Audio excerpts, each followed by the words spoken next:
Hello there. Two people immediately to the moment this stream has gone live. That is nice. Now, yesterday I was actually full of beans and quite excited about this stream, which I just heard. And so I recommended to everyone to watch E. Michael Jones interact with Gemma O'Doherty, who on their Adriatic cruise. I think it's one of his most engaging videos, and it's something to do, I think, with Gemma in a very pretty dress, and him getting quite close to her and nearly putting his arm around her, and all that sort of thing. All the while, very masterfully. Explaining his ideas to us, and I found that enormously entertaining. I just hope, actually, quite a lot of people have been watching it, and the comments under the video have been quite entertaining, even if not entirely related to what E. Michael Jones was saying. But they were mostly to do with where is Mrs. Jones and that kind of thing. But I think it it made me smile, and yes, it's one of the more engaging conversations.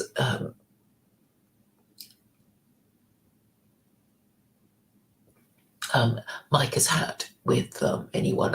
I know he does sort of go into a kind of what do you call it?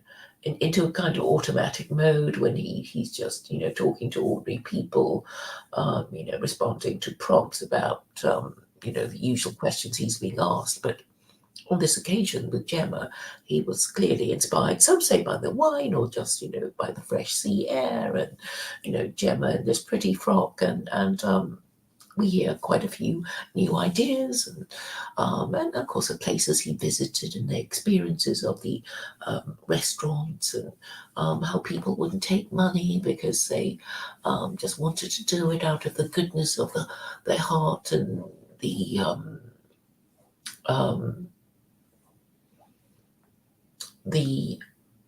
goodness of their heart. I think it was they were talking about a waiter not accepting a €50 tip at a restaurant, and then they were talking about some painting.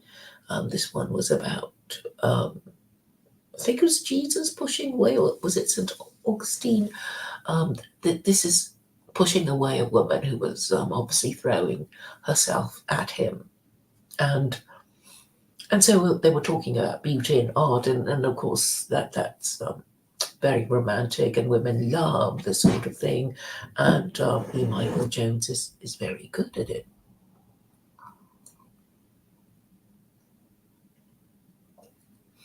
And also, E. Michael Jones is king of the anti-Semites, and really such a cunning old fox that he very easily runs circles around Jews, who are in a way helpless against him. If you ever listen to Charles Moskowitz and E. Michael Jones, you'll very soon see who's in charge and who's in control.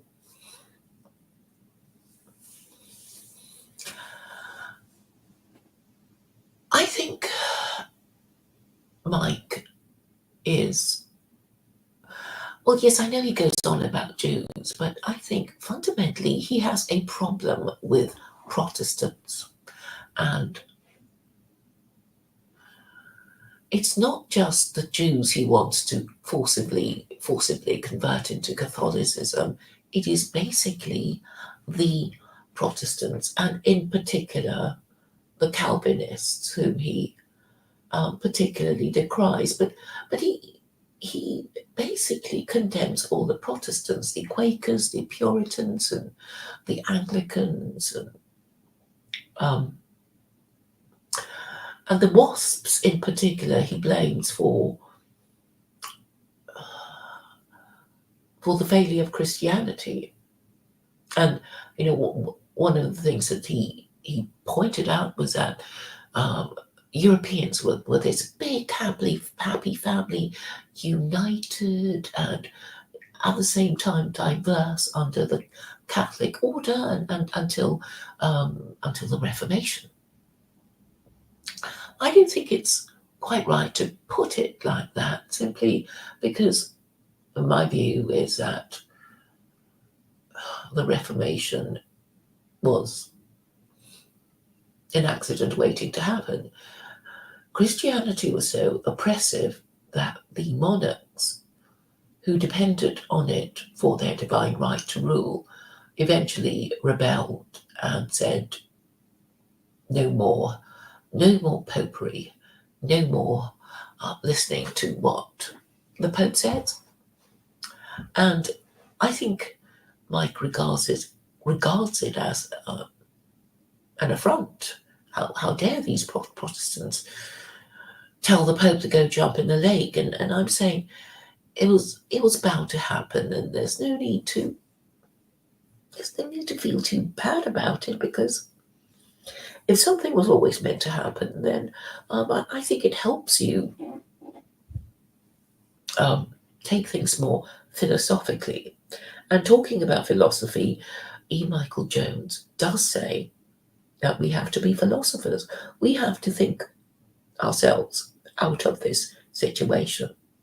And I'm sorry to say that I think a lot of people that I have recommended this video to will not be watching it, or if they watch it, they probably won't get as much pleasure out of it, simply because these people are not intellectuals, and I know a lot of people, a lot of white nationalists have taken against Mike because A, they're not Catholic, and B, although he is an anti-Semite and the king of anti-Semites, he's not racist enough, because he keeps saying whiteness is just not something I identify with. Well, white people never thought of themselves as being white until the other races came along, and therefore it's only a red herring, and we should just concentrate on Jews and the established church. So I think Mike wants revenge on the Anglicans, well, the Protestants, really.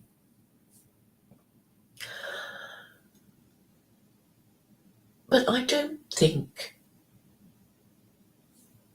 it would be fair to blame the Protestants, because I can imagine,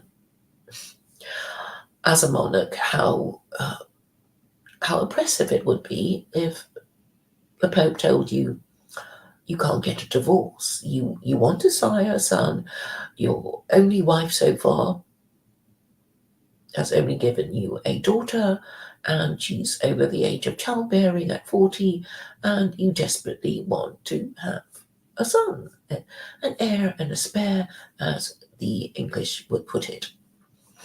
And that is obviously insufferable, and Henry VIII did what you would expect a king to do. He basically told the Pope to go jump in the lake. He was going to divorce his wife, whether the Pope liked it or not. He founded the Anglican Church and got his Archbishop of Canterbury to get him divorced so that he could marry Anne Boleyn. And obviously these things are very important to kings, and, well, anybody who has, valuable things to bequeath to, to whoever they want to bequeath it to.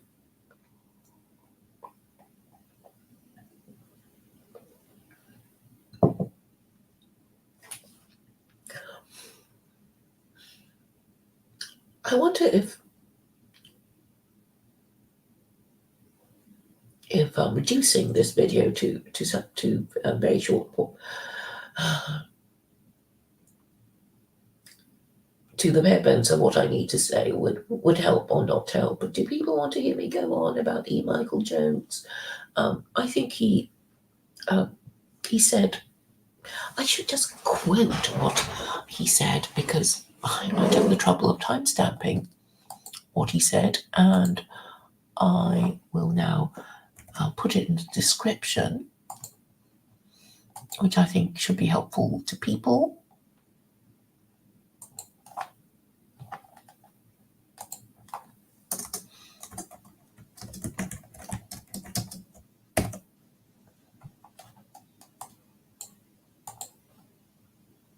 So now I will go.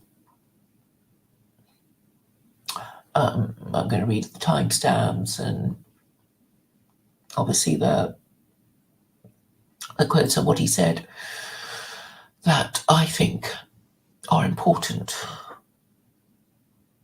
So he says, the powers that be don't want us talking to each other because we would, if we spoke to each other enough, we would deviate from the official narrative. And the narrative is that Europeans are a subject peoples. And this being so, we must understand, well, we must know who we are in order to do what we need to do and solve our problem. And a lot of Europeans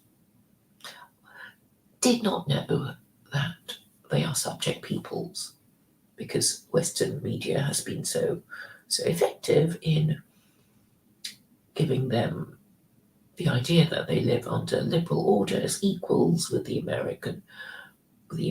But really, the whole thing about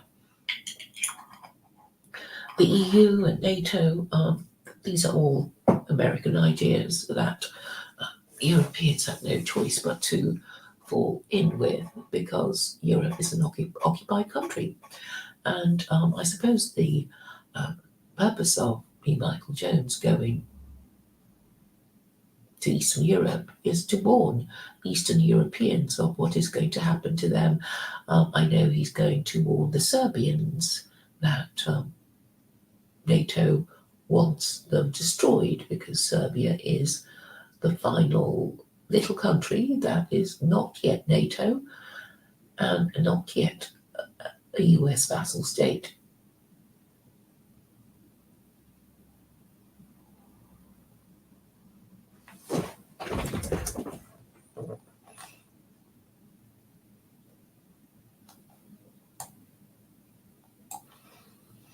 I know his next book is about beauty and art. And I think what he is saying is that instead of having sex with random people, we should take more of an interest in art. And if we take more of an interest in art, we would either wish to just talk about it and then admire it, or wish to create it, which is also a good thing. And he talked about sublimation of the sexual urges, which would produce a better society than simply giving in to our sexual urges. So he says we have to become philosophical, and then he warns us that the church has everything to fear from the modern world, and the evidence of this is Vatican II, when the Catholic Church modernized.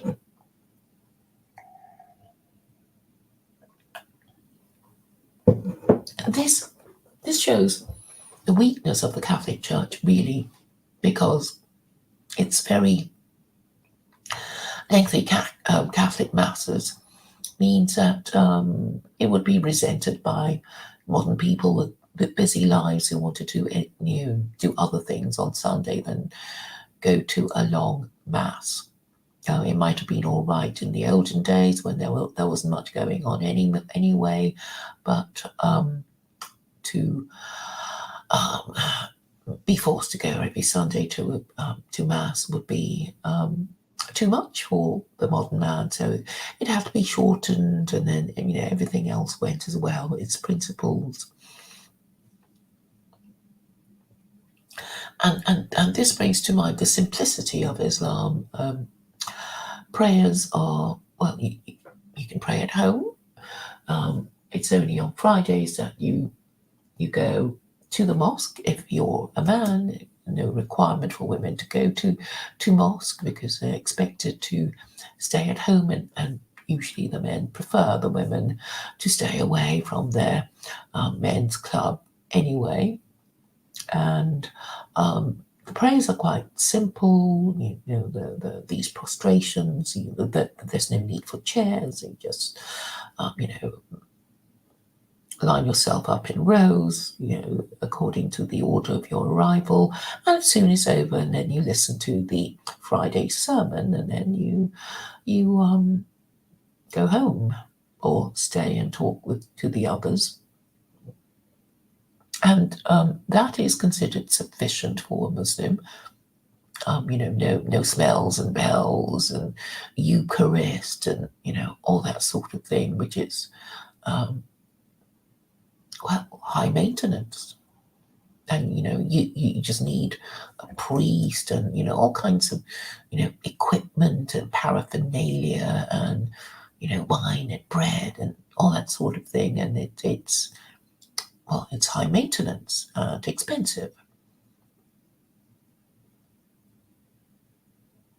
He says social engineers have been trying to destroy us for centuries. And interestingly, he went on to say that he ended up in America because of something the British did. I know a lot of Irish people think that that the British actually caused the Irish potato famine. I don't know about this, but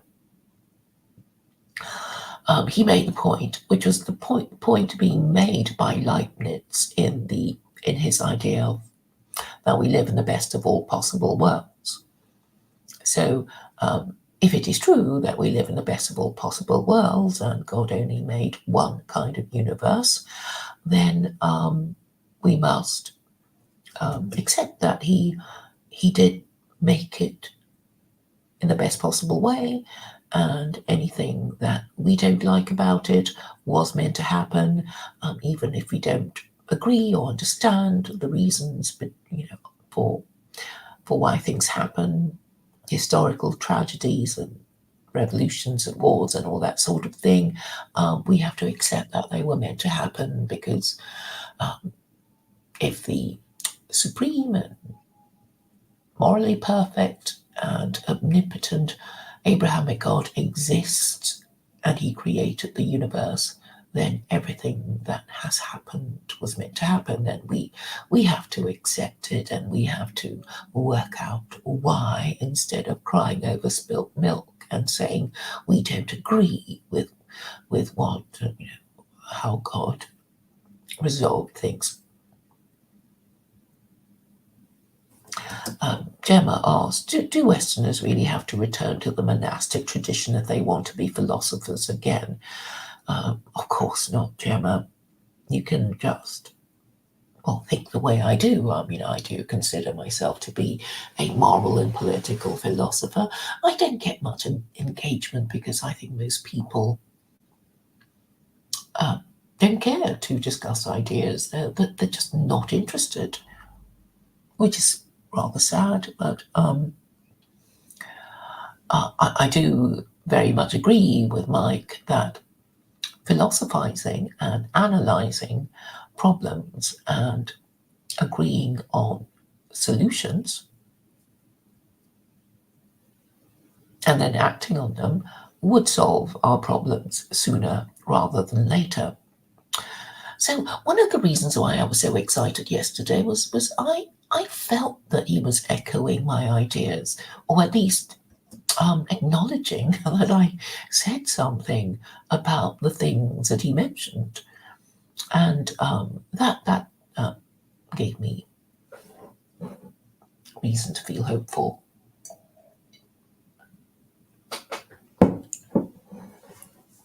So to be philosophers, we just have to ask questions and be prepared to discuss ideas and take a bit of an interest in history and why things happened, and once we do, we will understand ourselves. I mean, if we're going to, understand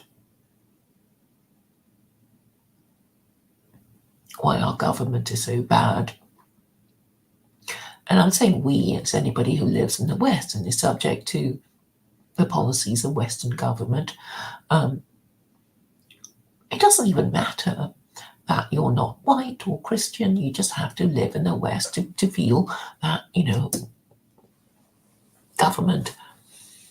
government would affect you wherever you lived anyway. And obviously, the government of the country you're living in would affect you most.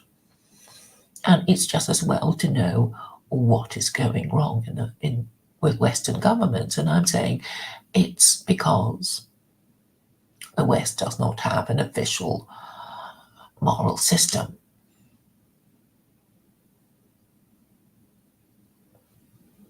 So they talked about weaponized migration and about the American empire going down the drain.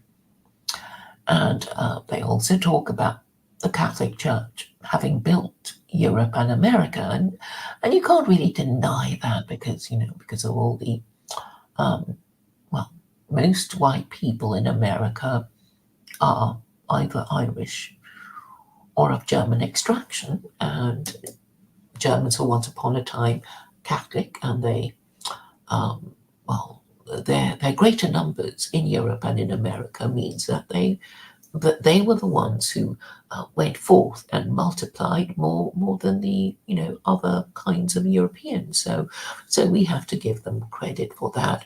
I guess for the British, they can say, oh, we're really all the same race because,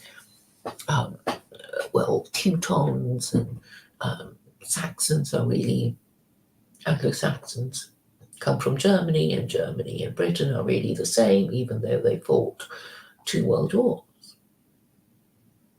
and basically destroyed each other, with the beneficiary being America.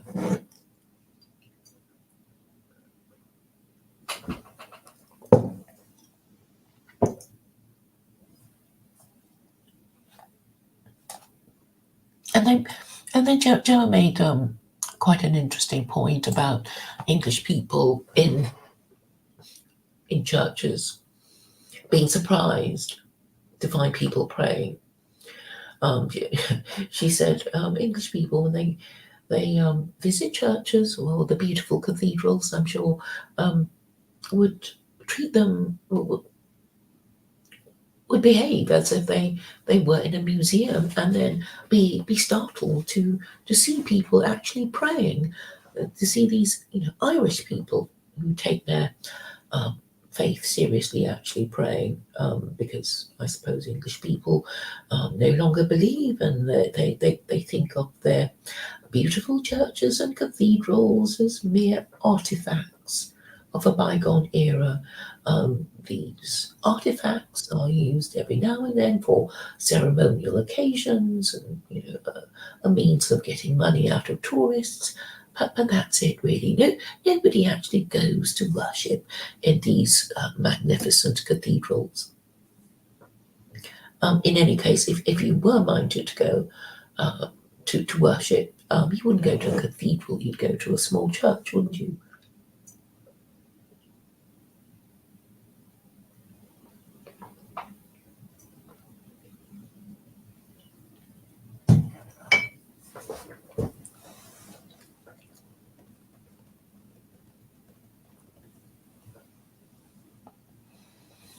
One of the more interesting things he said was that Protestantism is no longer a threat, because although Protestantism replaced Catholicism, Protestantism has also faded away.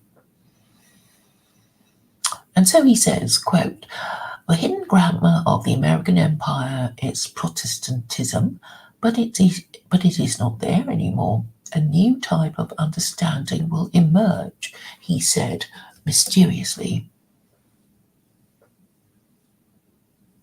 And then he talked about the resistance of Protestants. And so he says, "It is resistance to say the Eucharist is idolatry." I suppose it's because Anglicans, just to be different from the Catholics, say, we will continue to, what's the right word, conduct the Eucharist, perform the Eucharist. But the Eucharist is when Christians pretend to drink the blood of Jesus and eat his flesh, and Catholics and Anglicans disagree on whether the body of Christ is really in the wafer and the wine, and his blood really in the wine, or it's just a representation. And apparently there have been people who actually argue about it seriously. I mean, obviously it's the Church of England saying, yeah, well, we're going to show that we are in some way different to you, Catholic Church, because we have to, because we're no longer the same entity, because the King no longer takes orders from the Pope, and we have to somehow make the distinction clear in doctrinal terms. So E. Michael Jones was saying it's resistance.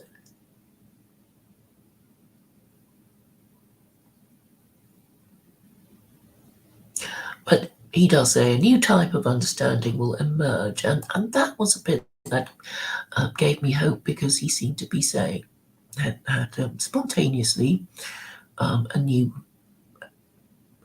moral system will emerge. And I guess I was happy, because I thought it sounded like secular Quranism. I mean, what else could it be? So he says, the empire is collapsing and we need something new. And I thought, yay, he must mean secular Quranism. And then he said something that made me think that he was saying Islam is emerging from the twilight of Christianity. This is around the 21st minute. And then I have typed up Muslim takeover of Europe and its degeneracy around the 23rd minute. I can't remember what he said exactly. But I'm sure if you asked him, he would say, I didn't exactly mean that. And then from the 24th minute, it was talking about sublimation, and that, of course, meant, not just having sex with whoever, but using the energy that you would have expended on getting sex with working on your career and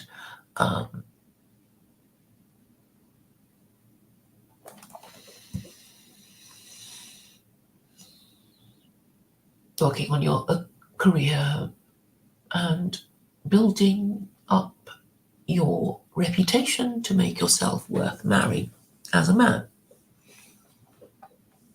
And then he talked about grace perfecting nature. I suppose there's not much point talking about the aesthetics of nature. It'll just be meaning that the beauty in nature is art, and isn't nature and art divine. He talks about America being the most beautiful and the ugliest country in the world, and I suppose he means,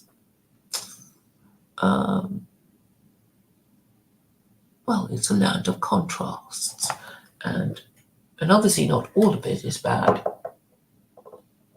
and its role remains significant in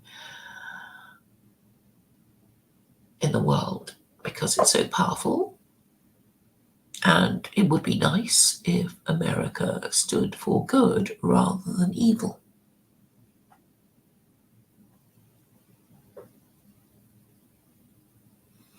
And then he went on about the Jews a bit, who, the whole trope of a rabbi owning Pornhub think he's actually a rabbi. I did look it up, and from what I could gather, it's just some Jew who received a rabbinical education and didn't do anything with it. I seem to remember that he's a lawyer.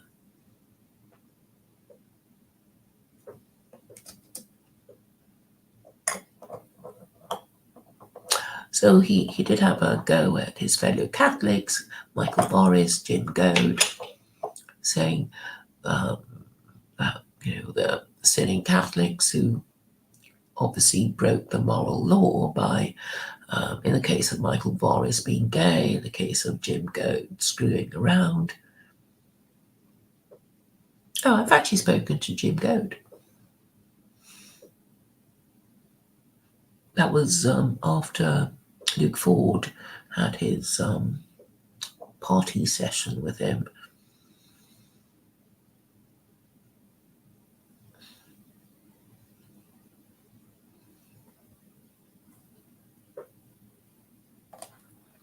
And yes, one of the more interesting things he said was that because white people no longer can agree on what their religion is because of the schism within Christianity, they can only focus on race because at least they can agree that their skin is white.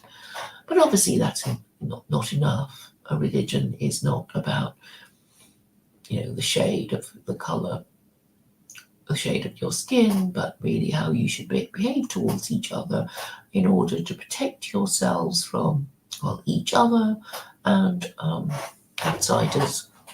And therefore religion is about rules. Religion is about keeping the group in existence and apart from others, as well as dealing with your internal and external enemies. And then he tells people not to focus on race because talking about whiteness is a trap. It's identifying as white plays into the hands of your enemy, he said. Identifying as white means you are internalizing the commands of your aggressors. And then he says, the problem is morality. Now, what could he mean by that? So if I'd been in the position of GEMMA O'Doherty, I would have asked, what do you mean? What do you mean when you say the problem is morality? And then he went on about capitalism under Thatcher and Reagan allowing the looting of the American economy and the workforce. And he made the interesting point that Labour is what made America great. I would say slavery was what made America great. And of course, the Americans don't like hearing that, but it's true. And I'm not talking about black slaves, but I'm talking about white people who sold themselves into indentured servitude just to pay the fare to get across the Atlantic.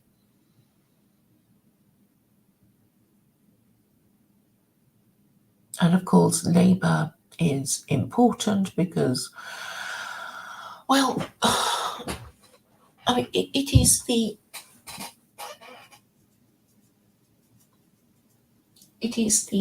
unit of exchange between the rich and the poor. I mean, there's no point having lots of money, when you can't get anybody to do anything because there's not enough people or there's no one there at all to do the jobs you want them to do. And so it goes back to immigration.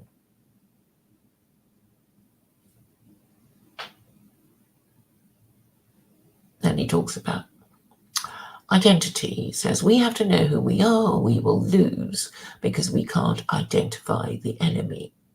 But the enemy is within, and as Muhammad said, the greater jihad is a struggle with oneself. And then there was a discussion about the Celtic tiger.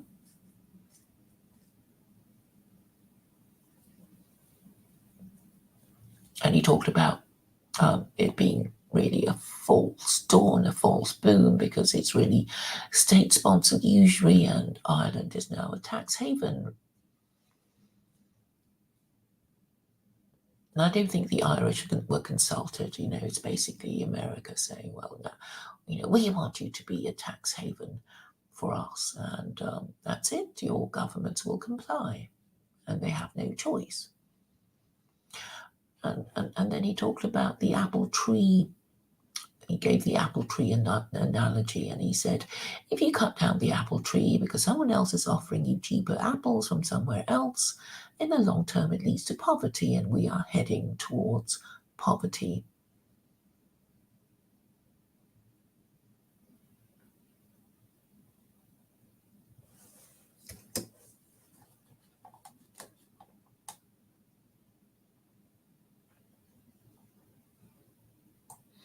And then he started talking about culture and religion and having to become philosophers. And then he said, God allows evil in this world because he can't ban it, having allowed us free will. Which is true. I mean, if the whole purpose of life is to show that we know the difference between good and evil in theory and in practice, then obviously we would have to be given good and evil to choose from.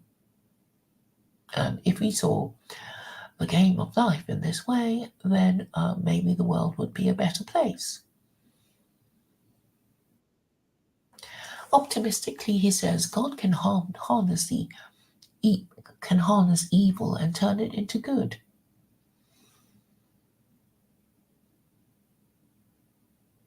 And then he says, labor is the source of all value. Germans are the best workers in the world. And then he went on to make the point of the unacknowledged pogroms of Europe, when the Germans were basically kicked out of the parts of Europe that they occupied, and many of them died when they were traveling from one place to another. At the 46th minute, he says, global consciousness is forming and will find political expression. God willing, we will find a political leader to implement it politically. And then, rather mysteriously, he says in the 47th minute, America is not going to have a state religion. Well, isn't that the problem, though? And then he says, we can have no functioning constitution in an absence of a moral people. And I would agree with him. There's no point having rules if you don't follow it. And obviously immoral people will not follow those rules if they can break them or bend them to suit themselves. And then he goes on to say, if you can't govern your own passions, forget about democracy. You will not be able to govern a country if you cannot govern your own passions.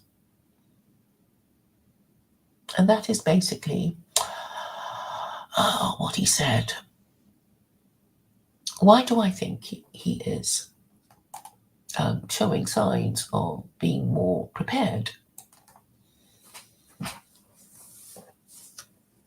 to accept secular Quranism? Some of you may call it a forlorn hope, but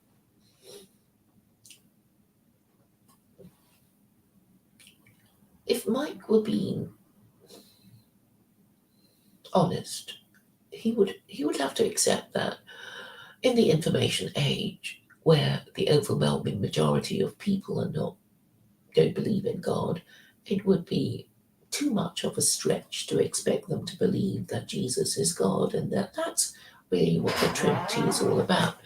And I did, in my third conversation with him, explain why the nature and purpose of the Trinity, and he didn't quite seem to accept it, but he did say that the Trinity is harder to believe than Arianism.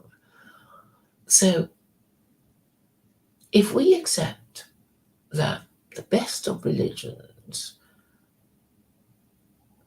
how shall I put it? We want our religion to be easy to believe, and therefore generally agreed. We want We want to have a group of people agreeing with us that certain things are obvious and indisputable. And if we have the same beliefs, then um, we will be likely to follow the same rules from generation to generation, and this would help us remain in existence and apart from others. So, it's not just having a list of rules that helps, because we could have the best rules in the world, but if the the judiciary and the executive didn't care to obey the rules properly, then we wouldn't get justice, and it would be corrupt, and then all the different groups would hate each other and distrust each other, and this could even lead to civil war, as we can, we keep hearing Americans talk about themselves. So, obviously we want a rules-based order. We want to be governed by the rule of law, where people want to obey the law because it is the law, and rather than criminals and cheaters who won't enforce the law even though it is clear that they should do it. So uh, Mike talks about moral people being able to govern their own passions, and I know his next book is about sex again, because it's always about sex, because I guess that is the most ungovernable passion as far as men are concerned, and women realizing this use the would use men whose appetites they cannot govern to control men. So really, this problem of morality is a problem of sexual morality, and once you sort it out, everything should be all right again. And this is why I'm so insistent on treating unmarried parents as sex offenders, which the Quran does with chapter 24, verse 2. And this, I know, is going to be very hard to accept in a people who now believe it is their human right to have sex with another consenting adult. So it is really about different standards of sexual morality. So we know that even liberals are saying, well, as long as your sex partner is adult and consenting, that's fine. But obviously, so this means that you shouldn't have sex with people under the age of consent. Can't have sex with children, but then it means you can have sex with your mother, your father, your grandmother, your grandfather, your aunt, your uncle, your brother, your sister, your son, your daughter, under this rule. So that could be a problem, couldn't it? So obviously the liberal standard of sexual morality, the minimum standard of liberal sexual morality, is really too low, and therefore we have to raise it.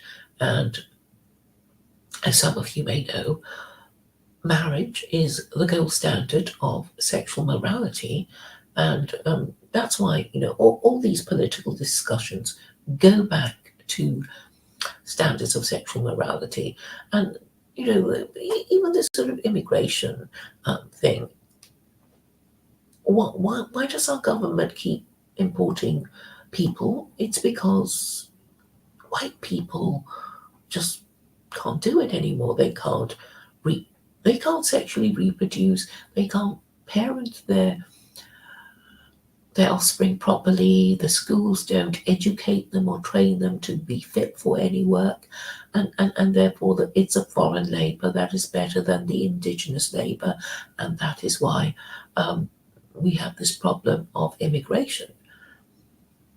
And obviously, the government should at least warn these people that they're not they should be doing what they're supposed to be doing as men and women, but unfortunately, even the anti-immigration parties refuse to say what the problem is. They don't want to offend the illegitimate offspring of unmarried parents who are their supporters, basically.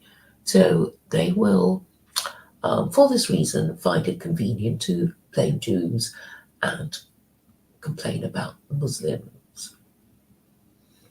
And that's why they won't ever solve the problem, because if solving the problem requires radical policies, and people are afraid of proposing radical policies, then I guess things will never change, and there will be rising anti-Semitism, xenophobia, and Islamophobia because the problem is not being addressed.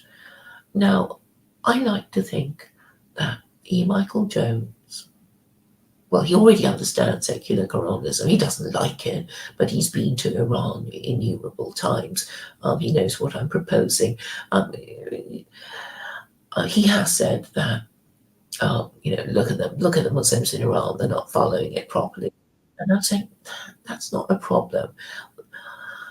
The solution to the problem of not following your rules properly is to follow it properly next time. So if you have a recipe book and you don't follow it, and the dish you cook is rubbish, then next time you cook the dish, follow it properly and everything will be fine. But you can't do it with Christianity because it has no rules at all. And I think E. Michael Jones, because of his brilliance, is capable of understanding it. And I think if he cares enough about his people and the future of his country and Western civilization, he will have to acknowledge that Islam is a historical inevitability. Because if your boiler is broken down and you want it replaced, then you will have to replace it with the best available boiler. That would only be rational.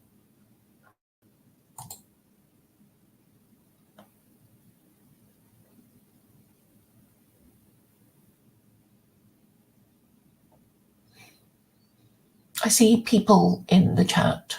Do they want to chat with me? I must say I'm feeling a bit sleepy.